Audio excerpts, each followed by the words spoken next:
नमस्कार, जय हिंद। स्वागत है आप लोगों का बिहार सिविल एकेडमी में। आप लोग सभी एस्पायरेंट हैं प्रोविंशियल सिविल सर्विसेज के, और मैं सुशांत कुमार शर्मा आपके साथ with the class of geography. मैं आज साथ आपको ज्योग्राफी आपके साथ शुरू करने वाला हूँ। देखिए, सबसे पहली बात हम जिस चीज़ पर कर लें वो एक बहुत बड़ा मामला है कि सर अप्रोच क्या रहने वाला है। तो सबसे पहली बात हम अप्रोच पर ही करेंगे, ठीक है। अप्रोच पर यह है कि हम इसमें all the facts and concept we will cover. और जब हम इसको कवर करते चले जाएंगे तो ये आपकी सारी परीक्षाओं में लगभग कामयाब हो जाएगा। मेंस देने जा रहे हैं तो बेहतर, पीटी देने जा रहे हैं तो बेहतर। अब एक ही हॉलिस्टिक तैयारी करनी चाहिए, बार बार एक कि अभी ज्योग्राफी पीटी पढ़ा फिर मेंस पढ़ा, ये ऐसे नहीं होता। एक बार समय दे दिया तो एक बार समय दे दिया, और उस समय के साथ आप पूरा न्याय करते हुए एकदम तैयारी झकास तरीके से करो और उस कहानी को ख़त्म करो। मेरा तो अपना ऐसा मानना, और तुम्हारा भी यही मानना होना चाहिए मेरे हिसाब से, ठीक है। तो आज हम जिस टॉपिक की शुरुआत करेंगे दैट इज इंडियन ज्योग्राफी। सबसे खतरनाक टॉपिक है, वही पूछा भी जाता है पेपर में, है ना। और हम तमाम तरह की जो इंडियन ज्योग्राफी के साथ साथ हम वो सारी चीज़ें भी कवर करेंगे जो प्रेजेंट में करंट अफेयर्स के पॉइंट ऑफ व्यू से चल रही हैं, है ना। तो हम करंट वाला सेक्शन भी इसमें साथ साथ निपटा देंगे कि करंट के पॉइंट ऑफ व्यू से आजकल ज्योग्राफी में क्या चल रहा है। कहोगे सर ये कैसे? जैसे we will discuss about the boundary. जब हम बाउंड्रीज डिस्कस करेंगे तो हम बात करेंगे कि कल ही एक खबर थी, आज जिस तारीख को मैं पढ़ा रहा हूँ उस तारीख से पहले दिन के अखबार में एक खबर थी कि चाइना का एक हैकर्स का जो ग्रुप है वो क्या कर रहा है, हमारी सूचनाओं को जो नेशनल इन्फॉर्मेटिक्स सेंटर है उससे लीक कर रहा है। तो मतलब ये सारी बातें, ऐसी बातें करंट से क्या अपडेट है, सबको अपडेट करके हम एक साथ चलने वाले हैं। एक एक टॉपिक, फैक्ट, कॉन्सेप्ट, करंट और the approach of the question. 4 section. कौन से 4 बातें होंगी? The fact, the concept, current update क्या है उस टॉपिक का, करंट अपडेट, और उसके बाद framing of question. Framing of question, सवाल की फ्रेमिंग किस प्रकार से होती है, ये हमारी 4 अप्रोचेस रहने वाली हैं। और हम इन्हीं 4 अप्रोचेस को ध्यान में रखकर हम अपनी कार्रवाई को क्या करते हैं, शुरू करते हैं। शानदार से A4 साइज की कॉपी निकालिए, सुंदर सुंदर पेन निकाल लीजिए, और सुंदर सुंदर 2 4 5 रंग के पेन आपके पास होने चाहिए। नक्शा अपने पास रखो और क्लास को शुरू करिए। डालिए हेडिंग भारत का भूगोल, द इंडियन ज्योग्राफी। भारत का भूगोल।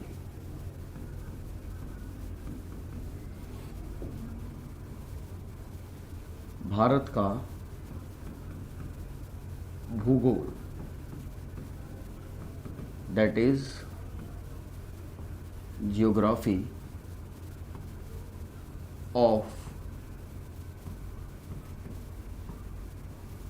इंडिया। किसका भूगोल? भारत का भूगोल, ज्योग्राफी ऑफ इंडिया। इस सेक्शन में हम सबसे पहले जिस चीज की शुरुआत करेंगे, अपने भारत का जो बेसिक इंफॉर्मेशन है। कौन सी इंफॉर्मेशन? सबसे पहले हम बेसिक इंफॉर्मेशन की तरफ जाएंगे कि भारत के क्या नाम हैं, एक्सपेंशन क्या है, पॉइंट्स कौन से जो हमें डिस्कस करने, the Tropic of Cancer, time line है ना, कोस्ट लाइन, बॉर्डर लाइंस है ना, लैंड बॉर्डर्स, वाटर बॉर्डर्स, और डिस्प्यूट्स एंड करंट अपडेट्स। हम इस तरफ जाने वाले हैं, ठीक है। सबसे पहले आप देखिए, सबसे पहले हम जिसके बारे में बात करेंगे वो मुद्दा है हमारा भारत के नाम। भारत के नहीं बल्कि हमारे देश के नाम, हमारे देश के नाम।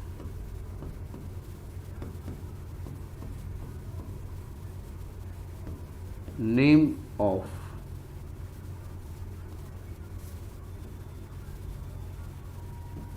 Our country. हमारे देश के क्या क्या नाम हैं, पहले तो आज हम इस टॉपिक पर बात करेंगे। देखिए, एक हमारे देश का नाम पड़ता है जिसे आप हिंदुस्तान कहते हैं। क्या कहते हैं? हिंदुस्तान।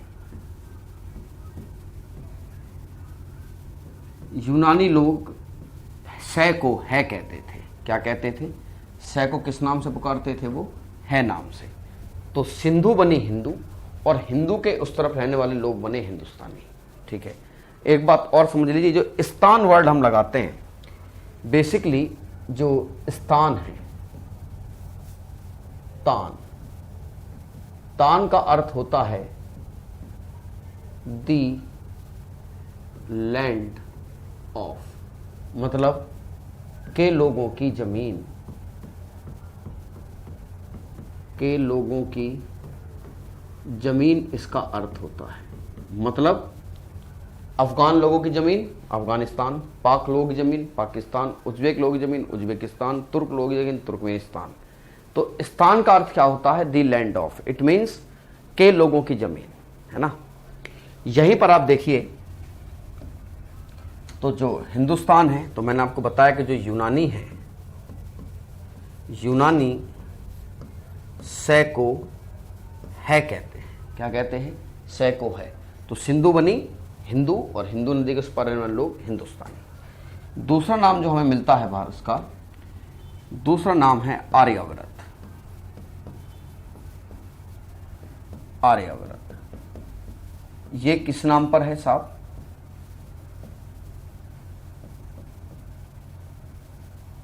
ये नाम क्यों है? ये नाम इसलिए है, द प्लेस ऑफ आर्यंस। ये नाम कैसे बना?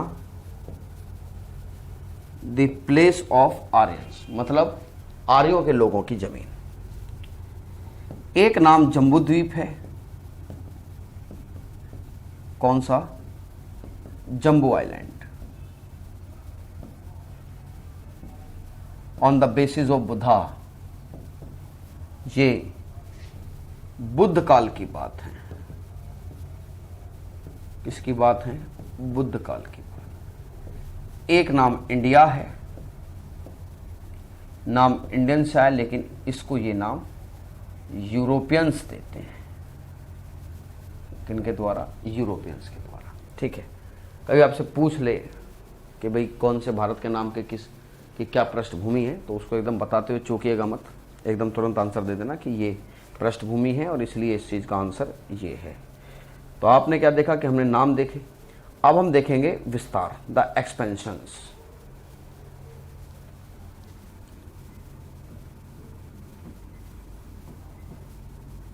Expansion of India.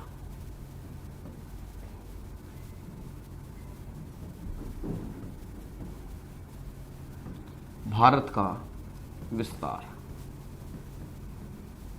भारत का विस्तार। कौन सा एक्सपेंशन हम देखने वाले हैं? पहला हम देखेंगे भारत का अक्षांशीय विस्तार। कौन सा विस्तार?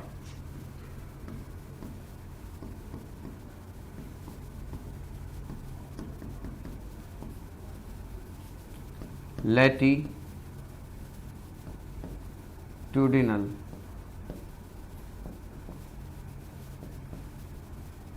एक्सपेंशन। एक क्या देखेंगे आप? भारत का देशांतरीय विस्तार। कौन सा विस्तार? अभी बात करेंगे हम कि अक्षांश और देशांतर क्या होते हैं और कैसे कैसे इनको डिसाइड किया जाता है। देशांतरीय विस्तार,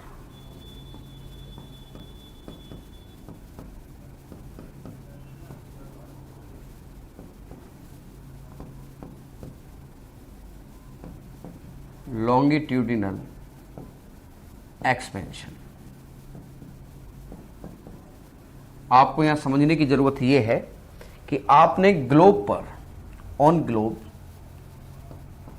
अगर आप जब ग्लोब पर जाते हो तो आपने ग्लोब पर कुछ ऐसे रेखाएं देखी होंगी और आपने ग्लोब पर कुछ ऐसे रेखाएं देखी होंगी। एक रेखाएं होती हैं हॉरिजॉन्टल और एक रेखाएं होती हैं वर्टिकल। और ये जो हॉरिजॉन्टल लाइंस हैं, कौन सी लाइंस हैं? हॉरिजॉन्टल।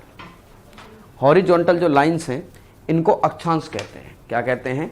इन्हीं को अक्षांश कहा जाता है। ये हॉरिजॉन्टल लाइंस होती हैं जो अक्षांश कहलाती हैं।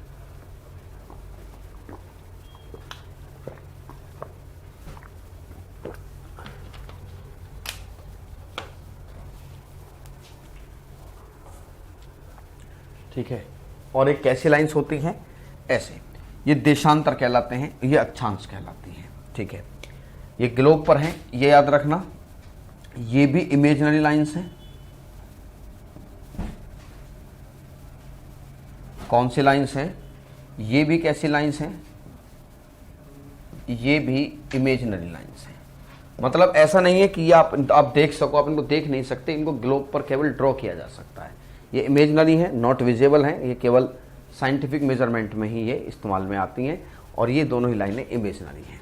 तो अब सीधी सी बात ये है कि कुछ अक्षांश भारत से भी होकर गुजरते होंगे, ठीक है, कुछ देशांतर इंडिया से भी होकर गुजरते होंगे, some latitude passed through India and some longitudes passed also through India. ठीक है, अब हमें दोनों ही पहलुओं में बात करनी है। ठीक है, चलिए साहब,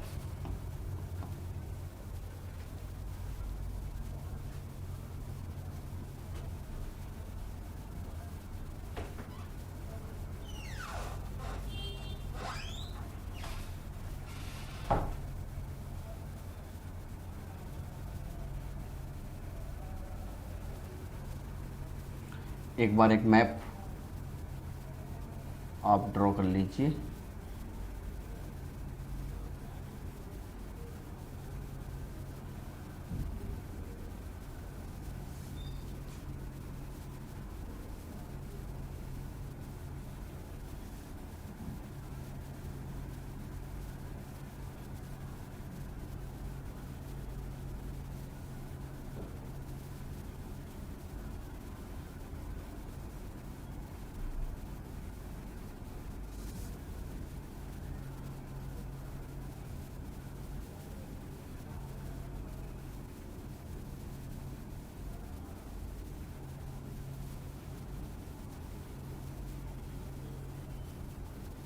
ठीक है, एक नक्शा बना लीजिए आप। देखिए, मैंने आपको बताया था कि कुछ ऐसे निकलती हैं अक्रेखाएं, भाई निसंदेह रूप से, अनडाउटली कुछ अक्षांश रेखाएं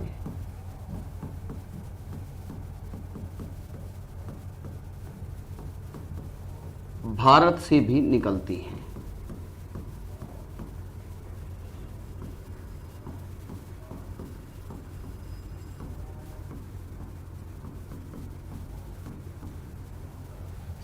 Basically, the some latitudes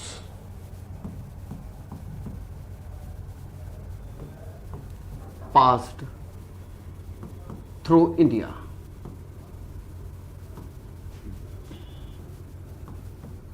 और इसमें कोई शक की बात नहीं कि ऐसा है, भाई ऐसा तो नहीं है कि इसमें कुछ डाउट रहा हो, ऐसा है बिल्कुल। और कुछ रेखाएं किससे गुजरती हैं, कुछ रेखाएं भारत से, कुछ अक्षांश रेखाएं भारत से भी गुजरती हैं। जैसे आप ये मानिए कि अच्छा, अब ये पूरा भारत की मुख्य भूमि है, लेकिन भारत की मुख्य भूमि ही थोड़ी, भारत की तो और नीचे भी आप अंडमान निकोबार जाओगे तो वो मुख्य भारत ऐसे है, main land of the India, और अंडमान निकोबार और नीचे की तरफ है। इट मीन्स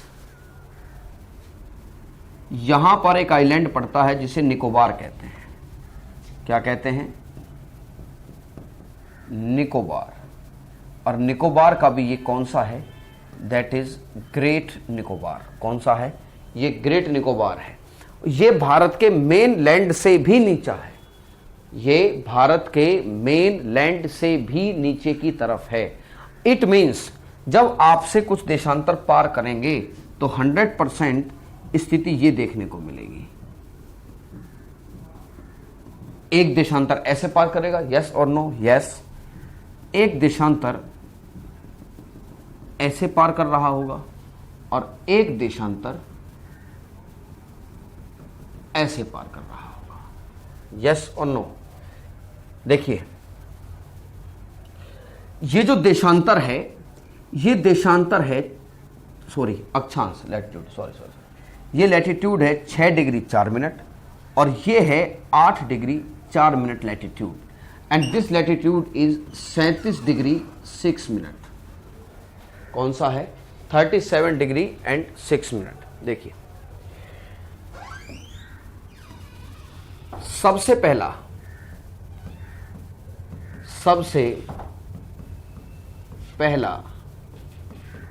लैटिट्यूड,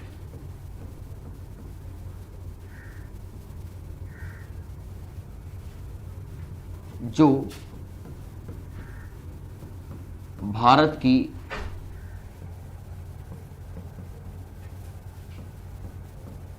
मुख्य भूमि से दूर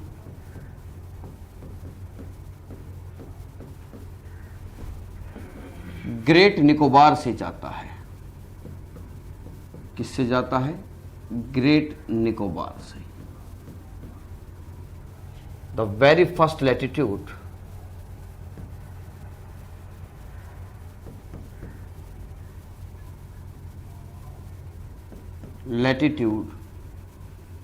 for India passed through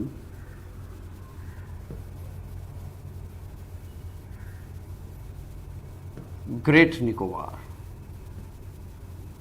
passed through Great Nicobar, and that is, अगर आप इसकी बात करें कि ये जो लैटिट्यूड जिसने पास किया है, the very first latitude for India passed through the great Nicobar.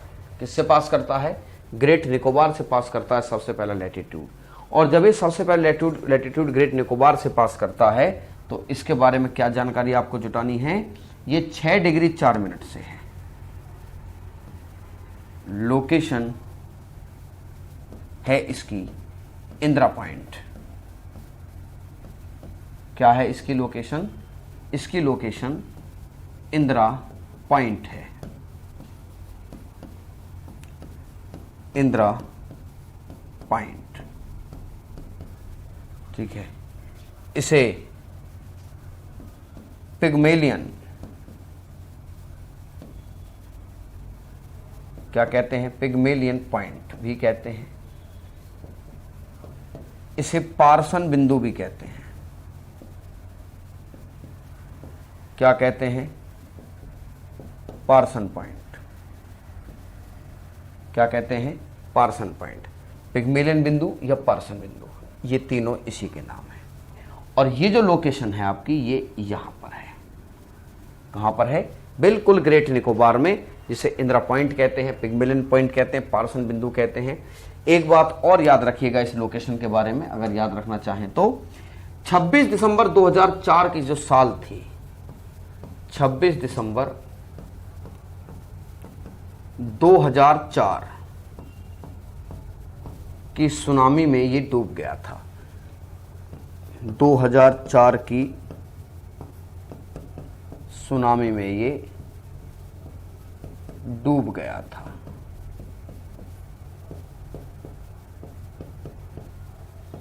छब्बीस दिसंबर 2004 को जो सुनामी आई थी, उन सुनामियों में ये जो पॉइंट है, ये पॉइंट डूब गया था, जिसे आप क्या बोलते हैं? इंदिरा पॉइंट।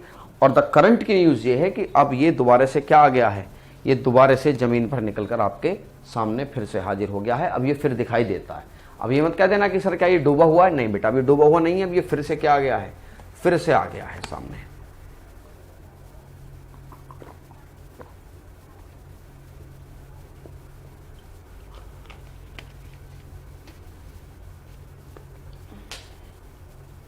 चलिए, अब आप ऊपर की तरफ जाएंगे तो आप सबसे जो वैसे तो अगर आप ऊपर की तरफ चलेंगे तो एक रेखा जो जिसे ट्रॉपिक ऑफ कैंसर भी कहते हैं, ट्रॉपिक ऑफ कैंसर भी होके निकलती है। क्या निकलती है? ट्रॉपिक ऑफ कैंसर भी भारत के एकदम मिड से होकर निकलती है। Tropic of Cancer, degree and half north latitude. क्या है ये? 23.5 डिग्री उत्तरी अक्षांश। जो ट्रॉपिक ऑफ कैंसर है वो भी भारत के एकदम मिड से निकलती है। इसके बारे में बात करेंगे, लेकिन हमने जो साउदर्न पॉइंट की बात करी, ये भी याद रखिएगा, ये भारत का साउदर्न पॉइंट है। कौन सा पॉइंट है? Southern point. लेकिन मैप में देखने से एकदम बात स्पष्ट हो जा रही है कि sir these are the islands, ये तो द्वीपों पर है। सर भारत की मुख्य भूमि भी तो कुछ है। भैया बिल्कुल है, मुख्य भूमि भी है, मेनलैंड भी इंडिया का है। और मेनलैंड इंडिया का एंड होता है कन्याकुमारी पर। कहां एंड होता है? कन्याकुमारी।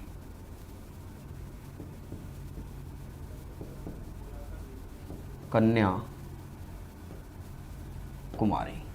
देखिए जरा,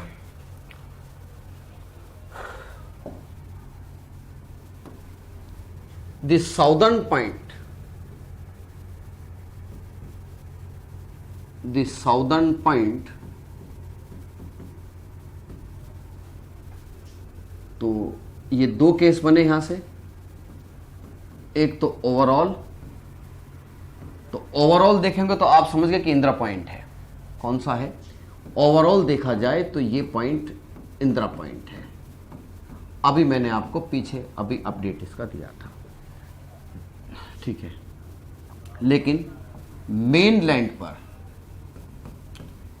लैंड पर देखा जाए तो दैट इज कन्याकुमारी।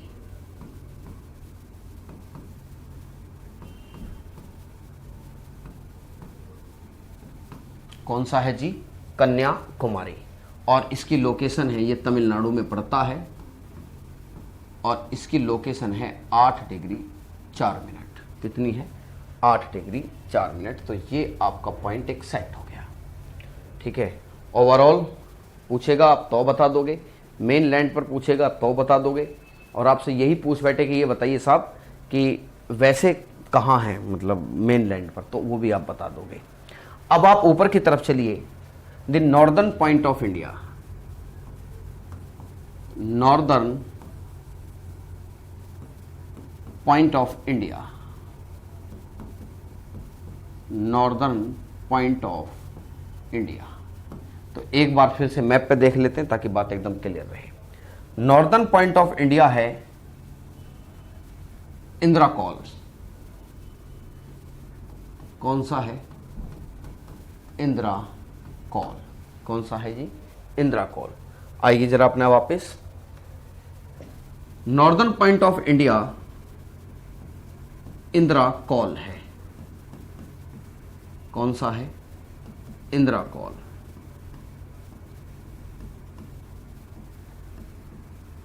कौन सा है जी? इंदिरा कॉल। अब समझिए कॉल क्या होता है। कॉल, ये पॉइंट याद रखना, इट इज ए पास। क्या है? पास। और and in local language,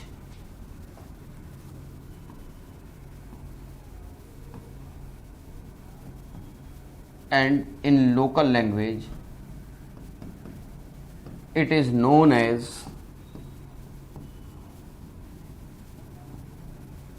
law, that is Nathula. Example के तौर पर आप देख सकते हो, जैसे नाथुला, ये भारत का सबसे उत्तरी बिंदु है जिसे इंदिरा कॉल कहते हैं। कॉल क्या होता है? कॉल, इट इज ए पास, और इसको स्थानीय भाषा में ला कहा जाता है। क्या कहा जाता है? स्थानीय भाषा में इसको ला कहते हैं। क्या कहते हैं? ला। और एक ऐसा ही तो ला है जिसका नाम क्या है? नाथुला। क्या नाम है? ऐसे ही एक ला का नाम नाथुला है। क्या है? नाथुला। समझ गए? The southern point of India, the overall southern point of India is that is Indira point, and the southern point on the main land on India that is Kanyakumari, and the location of Kanyakumari was 8 degree 4 minute, and it is located at Tamil Nadu, and the northern point of India is the Indira Col, and what is called? The col is a pass, and the local language it is known as law. For an example, Nathula, and Nathula is also a pass located at Sikkim. Nathula भी एक दर्रा है, और जो सिक्किम में है, इसी के पीछे ला लगने का अर्थ ये हुआ कि स्थानीय भाषा में से क्या कहते हैं? स्थानीय भाषा में इसको ला कहा जाता है। क्या कहा जाता है? ला। अब एक चीज जो समझने की है, आपने देखा एक अक्षांश जिसे आप 23.5 डिग्री कहते हैं, नॉर्थ, इसी को कहते हैं कर्क रेखा। क्या कहते हैं? कर्क रेखा। That is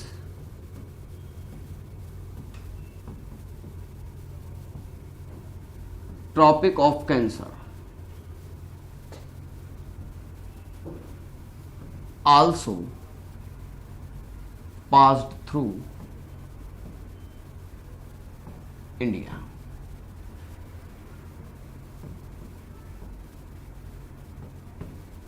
Also passed through India. Tropic of cancer भी क्या है, इंडिया से होकर निकलती है। अब जरा बनाइए एक ट्रॉपिक ऑफ कैंसर। ये है Tropic of Cancer. Tropic of Cancer पर जो सबसे पहला स्टेट है, जो राज्य है, उस राज्य का नाम है गुजरात। गुजरात के बाद जो स्टेट इस पर पड़ता है दैट इज राजस्थान। राजस्थान के बाद जो स्टेट इस पर पड़ता है दैट इज मध्य प्रदेश। मध्य प्रदेश के बाद जो स्टेट इस पर आता है दैट इज छत्तीसगढ़। और छत्तीसगढ़ के बाद ट्रॉपिक ऑफ कैंसर पे जो स्टेट आता है दैट इज झारखंड। कौन सा है? झारखंड। झारखंड के बाद जो स्टेट इस पर आता है that is West Bengal. West Bengal के बाद त्रिपुरा। त्रिपुरा और त्रिपुरा के बाद जो स्टेट इस पर आता है दैट इज मिजोरम। कौन सा है? मिजोरम। अगर आप लोकेशन देखें तो आपको एकदम बात स्पष्ट हो जाएगी कि it passes through Gujarat, then Rajasthan, then MP, then Chhattisgarh, then Jharkhand, then West Bengal, then Tripura और देन मिजोरम, है ना। तो total number of states which passed it that is 8। कौन से हैं?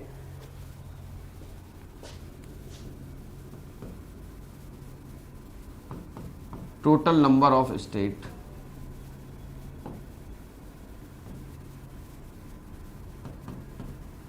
8। कितने स्टेट हैं? 8 राज्यों से पास होती है। सबसे लंबी ये मध्य प्रदेश में है। सबसे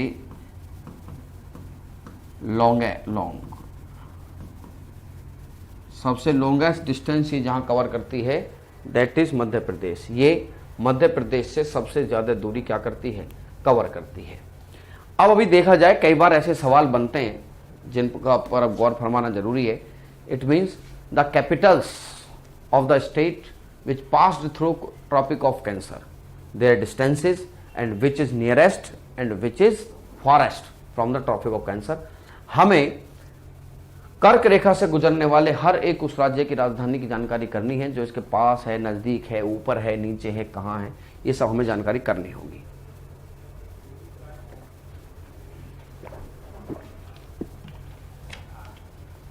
देखिए क्या है सिचुएशन। गुजरात की जो राजधानी है, गुजरात की राजधानी है गांधीनगर। गांधीनगर कर्क रेखा से नीचे है। कहां है? कर्क रेखा से नीचे। राजस्थान की जो राजधानी है जयपुर, वो कर्क रेखा से ऊपर है। सबसे ज्यादा दूर यही है।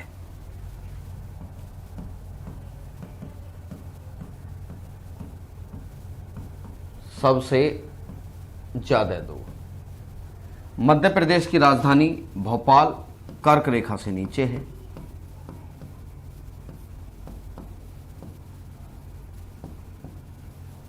छत्तीसगढ़ की राजधानी रायपुर भी कर्क रेखा से नीचे ही लोकेटेड है। झारखंड की राजधानी रांची, ये भी कर्क रेखा से नीचे है, लेकिन याद रखिएगा ये दोनों शहर कर्क रेखा के बहुत नजदीक हैं।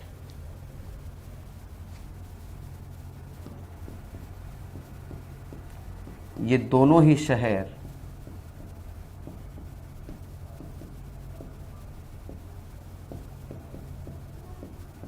क्या हैं जी? कर्क रेखा के काफी नजदीक है। वेस्ट बंगाल की राजधानी कोलकाता कर्क रेखा के बहुत एकदम नीचे है। देखिए, त्रिपुरा की राजधानी अगरतला,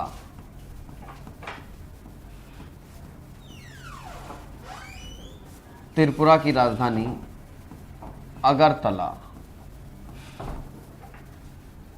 कर्क रेखा से ऊपर है। मिजोरम की राजधानी आइजोल भी कर्क रेखा से ऊपर है। याद रख देना, एक पॉइंट बहुत इंपॉर्टेंट है, त्रिपुरा का शहर उदयपुर, त्रिपुरा का शहर उदयपुर कर्क रेखा के सबसे नजदीक है, कर्क रेखा के सबसे नजदीक है।